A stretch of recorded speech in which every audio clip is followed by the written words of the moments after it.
T20 tri series की top 5 batters पर नजर डालें तो उसमें साहबजादा फरहान टॉप पर है, ये स्क्रीन पर भी आ जाएगा, जिनके 5 मैचेस में 191 रन्स है, 47 की एवरेज है, 146 का स्ट्राइक रेट है।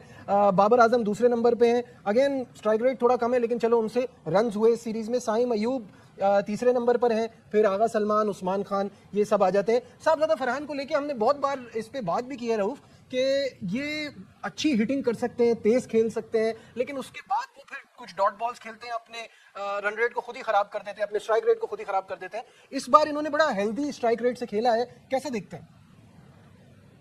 देखिए, इसमें तो कोई डाउट नहीं है, जो साहबजादा फरहान है उनमें टैलेंट भी है, पोटेंशियल भी है, एक्सपीरियंस भी उनके पास है, और वो डोमेस्टिक क्रिकेट की भी परफॉर्मर है, फर्स्ट क्लास क्रिकेट भी खेले हैं। तो हमें उनसे बहुत ज़्यादा एक्सपेक्टेशन है, क्योंकि अब उनको काफ़ी ज़्यादा टाइम मिल गया इंटरनेशनल लेवल पे अपना कदम जमाने में। तो हमारी expectation as a senior player और as a well established player उनसे ये है कि वो 4 डायमेंशन शॉट चारों तरफ वो खेलें और हर तरफ स्कोर करें, जिस तरह टॉप अच्छी टीमों के प्लेयर्स करते हैं। मगर अभी तक देखा है कि वो भी एक ही साइड पे एक 1 डायमेंशन शॉट्स खेलना ज़्यादा खेलते हैं, जिसकी वजह से जब थोड़ा सा जो अपने बॉलर्स है वो अपनी लेंथ को चेंज करते हैं तो उनको परेशानी का सामना करना पड़ता है। तो जब आप अगर वर्ल्ड कप में जाते हैं और सेकंड राउंड में आपको अच्छी टीमों के खिलाफ मैचेस होते हैं तो वो तो पूरा ऑब्जर्व करके आएंगे आपकी टेक्निक के ऊपर, तो वहाँ पे फिर थोड़ा सा आपको मुश्किलात का शिकार हो सकते हैं। साइम अयूब भी इसी तरह, वो भी बहुत अच्छे प्लेयर हैं, उनका भी यही प्रॉब्लम है कि वो भी एक साइड पे ही ज़्यादातर फोकस करते हैं, और फिर बाज़ दफ़ा ऐसा होता है कि 25 या 30 रन करने के बाद वो अपनी विकेट गंवा देते हैं। हालांकि जो अच्छे प्लेयर हैं वो 25-30 रन के बाद अपनी इनिंग को मजीद बिल्ड करते हैं और अपनी टीम की जो सक्सेस है उसको फॉलो करते हैं और उसमें अपना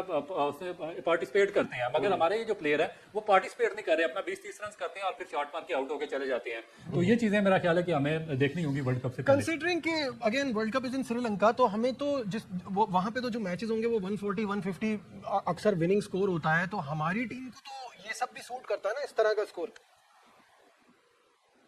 जी एग्जैक्टली, और देखें कि उसमें क्योंकि स्पिनर्स को ज़्यादा जो पिचें हैं वो सूट करती हैं, तो उसमें स्कोर भी इतना ज़्यादा 140, 135, 140, तो ये मेरा ख्याल है कि पाकिस्तान के लिए, मैंने पहले भी आपको कहा कि पाकिस्तान को ये जो कंडीशन है श्रीलंका की वो सबसे ज़्यादा सूट करती है। मगर उसमें फिर हमें एक और चीज़ देखनी पड़ेगी कि हमें जो अपनी जो टीम सिलेक्शन है या जो पिच को रीड करना, उसको उस प्रोसेस को बेहतर करना पड़ेगा, जिसकी वजह से हमें एशिया कप में सफ़र करना पड़ा था और उससे पहले चैंपियन ट्रॉफी में सफ़र करना पड़ा था। हमारे पास प्लेयर होते हैं मगर हम आइडियली जो पिच है उसके बिहेवियर के मुताबिक हम बाज़ दफ़ा अपनी टीम सिलेक्शन नहीं करते, जिसका हमें बड़ा बुरा खमियाजा भुगतना पड़ता है। तो मेरा ख्याल है कि ये बड़ी मेजर चीज़ है जिसको हमें देखना पड़ेगा। बिल्कुल देखना पड़ेगा। अभी हमने बैटिंग पे बात की तो टॉप 5 बॉलर्स भी आपके सामने स्क्रीन पर आ जाएंगे, जिसमें नवाज सबसे टॉप। मोहम्मद नवाज ने 5 मैचेस में 10 विकेटें लिए, 5.6 की इकोनॉमी के साथ, 3 for 16 इनका बेस्ट बॉलिंग फिगर है। नवाज, मुझे लगता है कि अगर पाकिस्तान की प्लेइंग 11 लिखा जाए तो सबसे पहले इन्हीं का नाम आता है। दूसरे नंबर पर अबरार है, जिन्होंने 4 मैचेस में 6 विकेटें ली हैं। Usman Tariq, I am still surprise कि एक बंदा हैट्रिक करता है और उसको उसके बाद आप बिठा देते हैं, मजीद कॉन्फिडेंस देने की बजाय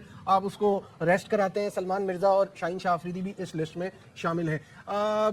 तो रऊफ, क्या समझते हैं आप, बॉलिंग का डिपार्टमेंट स्पेशली स्पिन बॉलिंग तो काफी सेटल्ड है हमारी? देखिए, मैं आपको उसकी एक एग्जांपल देता हूँ। एशिया कप में 2 मैचेस इंडिया के खिलाफ खेले हैं, तो अब मैं कंपैरिजन तो अपना टॉप टीमों के खिलाफ करूंगा, क्योंकि मैं पाकिस्तान को टॉप टीमों में कंसीडर करता हूँ। मैं इनका कंपैरिजन किसी भी एसोसिएट टीम या जो बॉटम की टीम है उनके साथ नहीं करूंगा, क्योंकि हमने अगर वर्ल्ड कप में पोजीशन लेनी है तो हमें टॉप टीयर टीमों के साथ हमें अपने आप को कंपेयर करना पड़ेगा। अब देखिए, इंडिया के खिलाफ एशिया कप में हमने 2 मैचेस खेले हैं। 2 मैचेस में मुझे बताया नवाज ने कितने ओवर किए हैं या अबरार किस हद तक सक्सेसफुल रहे हैं 2 मैचेस में, तो ये एक बहुत बड़ा क्वेश्चन मार्क है। फिर जो दूसरे स्पिनर है, जिस तरह आपने फैसल अकरम की बात की है या आपने उस्मान की बात की है, उनका एक्शन ऑलरेडी एक हो चुका हुआ है रिपोर्ट, तो आप उसको इतने बड़े इवेंट में, मेरा नहीं ख्याल कि जो आपने बात की हैट्रिक के बाद क्यों बिठाया, क्योंकि वो इनके वर्ल्ड कप प्लान का हिस्सा नहीं होंगे, क्योंकि वो इतना बड़ा पाकिस्तान क्रिकेट बोर्ड चांस वहाँ पे नहीं ले सकता कि ये बड़ा सेटअप होगा। अगर वहाँ पे उनके एक्शन को कुछ हो गया, डेफिनेट उनका दूसरी टीमों के खिलाफ वो चांसेस देते रहेंगे या बायलैटरल सीरीज में। मुझे तो ऐसा लगता है कि वर्ल्ड कप में लेके तो जाएंगे। देखिए, अगर शादाब खान भी अभी तक इनकी लिस्ट में है, क्योंकि वो सेंट्रल कॉन्ट्रैक्ट की सी कैटेगरी में शामिल है, और जो आपको पता है जुलाई में सेंट्रल कॉन्ट्रैक्ट अनाउंस हुए थे, अभी दिसंबर आ गया, 6 महीने हो गए हैं, तो अभी तक उनकी फिटनेस बहाल नहीं हुई, मगर उसके बावजूद वो सेंट्रल कॉन्ट्रैक्ट के पूरे पैसे भी ले रहे हैं और सेंट्रल कॉन्ट्रैक्ट में भी शामिल है। कप्तान ने भी एक आफ्टर मैच ये कह दिया कि वो अगर आ जाते हैं तो बड़ी अच्छी बात है। आई मीन ऑलरेडी इतने स्पिनर थे और ऊपर से फिर उनका ये स्टेटमेंट आना, तो जो बाकी इस वक्त खेल रहे हैं उनके लिए तो थोड़ा परेशानी की बात नहीं होगी कि हम परफॉर्मेंस दे रहे हैं और फिर भी ये बातें चल रही हैं। देखिए, डेफिनेट होती है, मोरल आपका डाउन होता है, मगर इशू वही है कि देखिए कि ये जो मोहम्मद नवाज है, ठीक है, इनकी श्रीलंका के खिलाफ, जिम्बाब्वे या एसोसिएट टीम के खिलाफ बहुत अच्छी परफॉर्मेंस रही है, मगर अब देखिए ये 3-4 वर्ल्ड कप खेल चुके हैं। ये जो इंडिया में वर्ल्ड कप हुआ था वहां पे इनसे कोटा मुकम्मल नहीं हुआ। जो हम अमेरिका में T20 वर्ल्ड कप खेले उसमें इनसे बॉलिंग नहीं हुई, चैंपियन ट्रॉफी में नहीं हुई, लास्ट एशिया कप में 2 इंडिया के खिलाफ मैचेस हुए उसमें इनसे बॉलिंग नहीं हुई। अबरार का भी यही है कि वो फिंगर बॉलर है, फिंगर बॉलर की बात दफा जब बॉल पड़ती है लाइन पे तो वो बहुत ज्यादा सक्सेसफुल होता है, किसी भी टीम को वो नॉकआउट कर सकता है, मगर जब उनका डे ना हो तो वहां अच्छी टीमों के खिलाफ तो फिर आप क्या करेंगे। तो इसमें हमें 1-2 रेगुलर स्पिनर और डोमेस्टिक में से निकाल के जो इनकी पूरी बॉलिंग की क्वालिटी मुकम्मल है, यहाँ पे मैं उसको समझा, तो वो हमें साथ रखना जरूरी है। अभी डोमेस्टिक क्रिकेट की तरफ बढ़ते हैं, जहां डोमेस्टिक क्रिकेट का सुल्तान बनने का मिशन कराची और सियालकोट के दरमियान मैच जारी है और कराची रीजन ब्लूज ने 340 रन का स्कोर किया, जिसके जवाब में आज के दिन के इख्तिताम तक सियालकोट का स्कोर था 235 और उनके 6 खिलाड़ी आउट थे। कैसा देख रहे हैं रऊफ ये मुकाबला दोनों टीमों के दरमियान?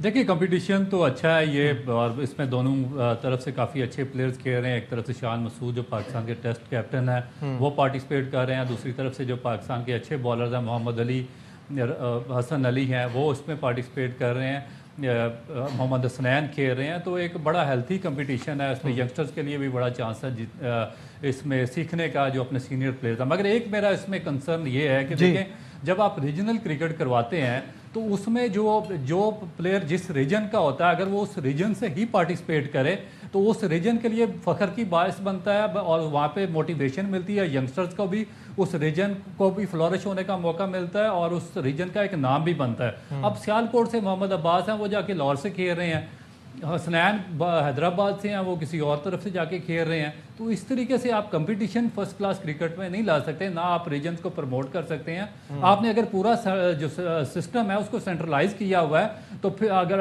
50 साल से आपके हाथ में आपने सेंट्रलाइज नहीं किया हुआ है तो फिर सेंट्रलाइज तरीके से अच्छे तरीके से चलाए ना, फिर इम्पावर करें रीजन्स को, डिस्ट्रिक्ट को, उन एरियाज़ को।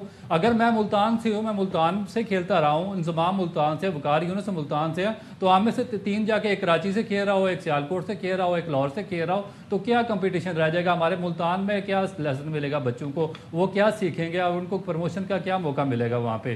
तो ये चीज़ें एक मेरा कंसर्न है पाकिस्तान क्रिकेट बोर्ड को। ये एक वैलिड पॉइंट है जो आपने रेज किया।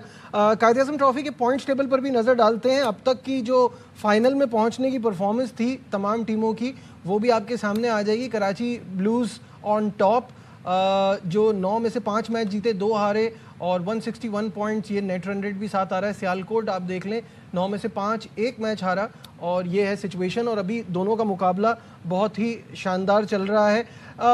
ये हम बार बार कहते हैं कि हमें जो है वो अपनी डोमेस्टिक क्रिकेट को इम्पोर्टेंस देनी चाहिए, क्या इसको इस सही डायरेक्शन में जा रही है इस वक्त ये मैच देखते हुए, ये पूरा सिनेरियो देखते हुए? रऊफ क्या कहते हैं?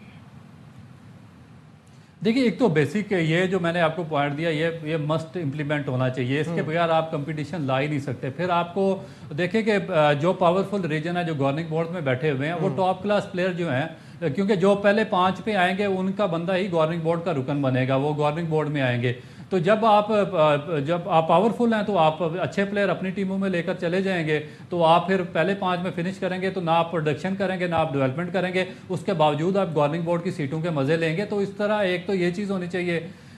दूसरा जो बॉल का इशू है वो भी खत्म करना पड़ेगा, क्योंकि ये ड्यूक का बॉल है, इसकी जो सीम है वो बहुत निकली हुई है। जो आप कोका बोरा देखें 1.5 मिलीमीटर से 2 मिलीमीटर तक उसकी सीम, उसका जो होता है सीम होती है वो अंदर की तरफ होती है, मशीन स्टिच होती है। तो इसकी 2.0 से 2.5 मिलीमीटर तक ऊपर होती है, और आप दिसंबर में मैचेस करवा रहे हैं जब नीचे डंपनेस है, मॉइस्चर है, तो वो एक डेफिनेट बहुत ज़्यादा सपोर्टिंग चीज़ चली जाएगी फास्ट बॉलर्स के लिए। तो इसमें भी थोड़ा सा इसको मेरा ख्याल है इन चीज़ों पर भी गौर करना बहुत ज़रूरी है।